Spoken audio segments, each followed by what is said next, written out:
मुलांना देखील हाताला काम मिळालं पाहिजे म्हणून आपण या ठिकाणी कमवा आणि शिकासारखी योजना आली की ज्या योजनेमध्ये आमच्या मुलांना ज्या आस्थापना नोकरी देतील त्या आस्थापनांना 1 वर्षापर्यंत या मुलांचा 10,000 रुपयापर्यंतचा पगार हा सरकार देत आहे। 10 लाख लोकांना आपण नोकऱ्या देतोय, त्यातल्या जवळपास 1.5 लाख लोकांना नोकऱ्या आपण ऑलरेडी दिलेल्या आहेत।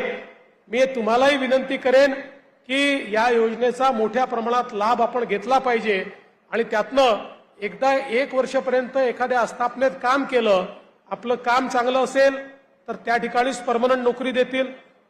काही कारणाने ते देऊ शकले नाही तर 1 वर्षाचा अनुभव आपल्याकडे असेल ज्याच्या आधारावर आपल्याला खासगी नोकरी देखील करता येईल किंवा त्याचसोबत मोठ्या प्रमाणात आपल्याला एखादा धंदा देखील उघडता येईल।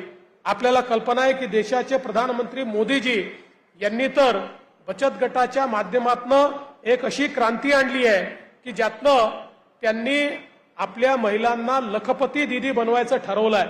परवा आम्ही जळगावला कार्यक्रम केला। महाराष्ट्रातल्या 11 लाख गृहिणी ज्या 2 वर्षापूर्वी 1 पैसा कमवत नव्हत्या आता त्या वर्षाला 1 लाखापेक्षा जास्त पैसा कमवत आहेत। कोणी 2 लाख, कोणी 3 लाख, कोणी 8 लाख, कोणी 12 लाख रुपये वर्षाला कमवत आहेत। अशा लखपती दीदी 11 लाख लखपती दीदी मोदीजींनी महाराष्ट्रात तयार केल्या।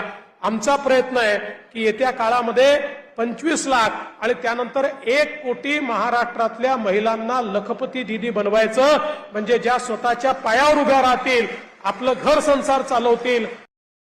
New Superstate Teddy